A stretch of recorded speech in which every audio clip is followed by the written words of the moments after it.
All right, let's do some more opening of the mail.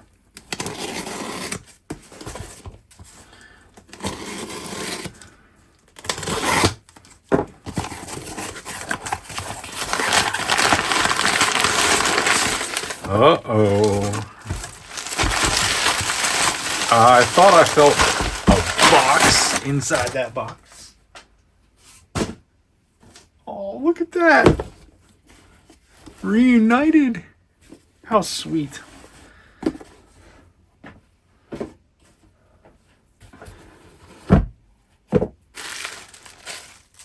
Oh, yeah. So that other box you just saw was the Ross phaser that you'd seen in an earlier video, I'm sure. And it was the made in Taiwan version.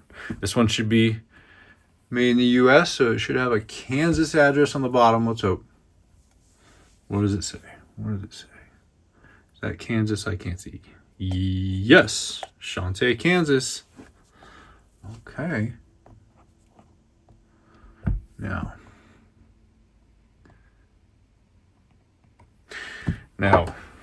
let's not be heartbreakers and rule breakers. Let's open this up before we listen to it.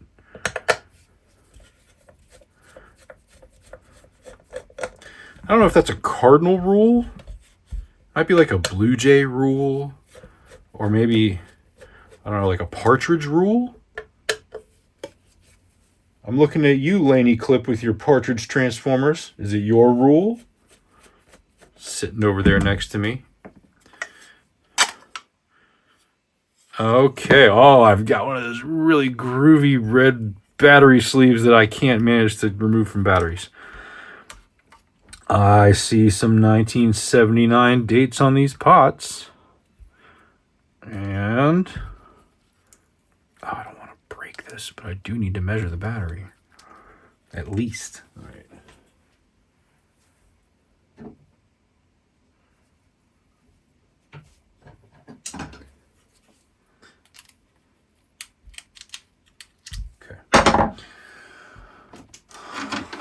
Where do you sit, battery? I'm looking for about 9.6 volts for me to not swap it out. Nah. 9.4. I mean, it's certainly fine, but it's not competition level fine. Here we go again. This is me trying to get another one of these battery sleeves off.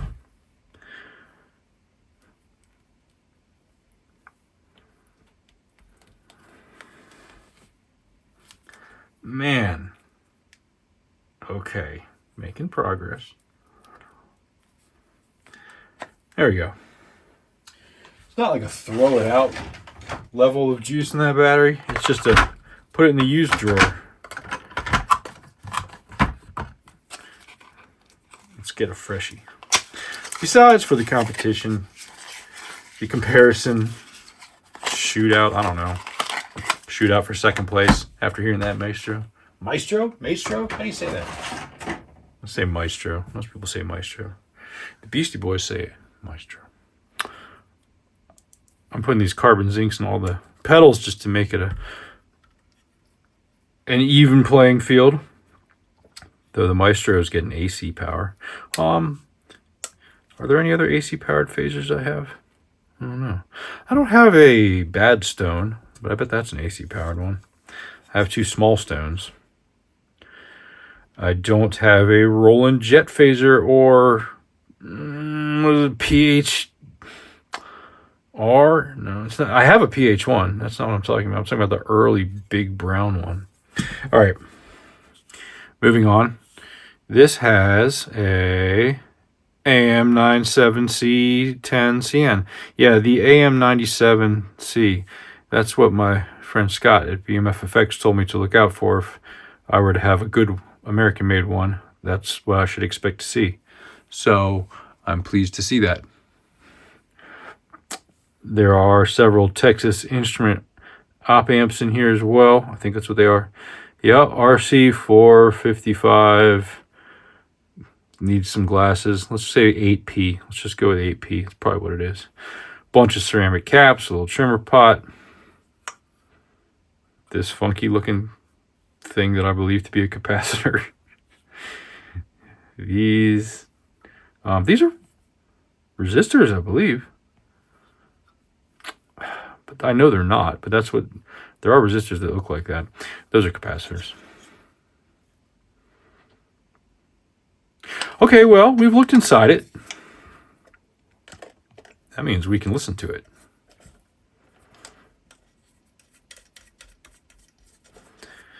Serial number 27604. So, I don't know what that means. I don't know how Ross serial numbers work. I don't know that anybody knows how Ross serial numbers work. What should I name this one? I think I named the other one Bob.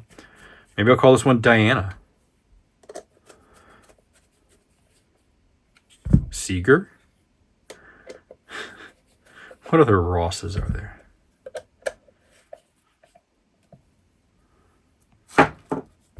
Bella? Alright, enough dad jokes. Never. Let's bring the Princeton reverb up to a warm 112.3 volts. How's that?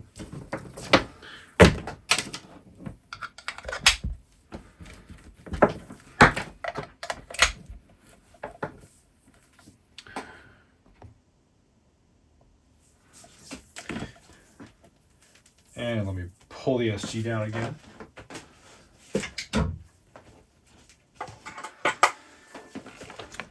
'64 SG Junior replica.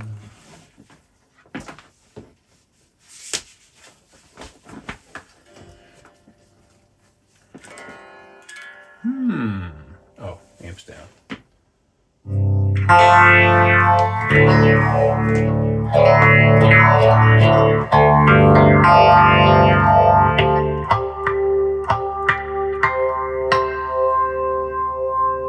You can't do that with a phaser on.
It gets pretty intense at these higher settings, more than I would want. But let's take it all the way up just to...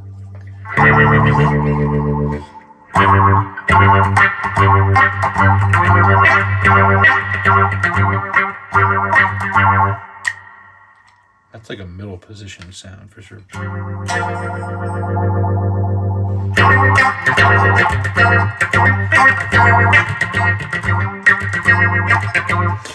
Maybe if I take that back down a lot and take that down here.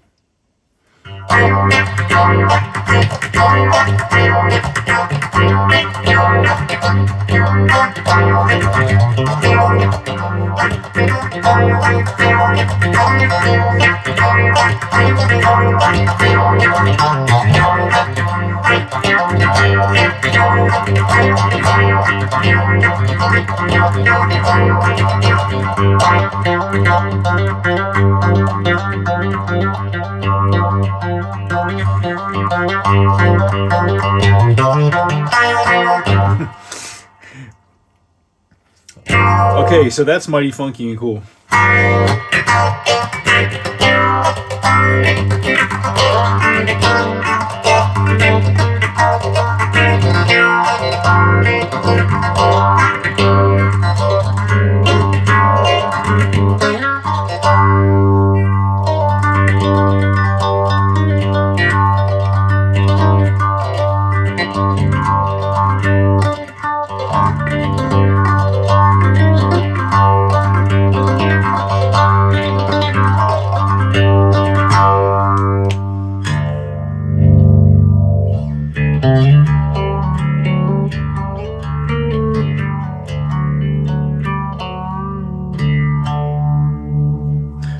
All right, I could have some fun with that. It's totally different from the Maestro phaser. I mean, they're both phasers.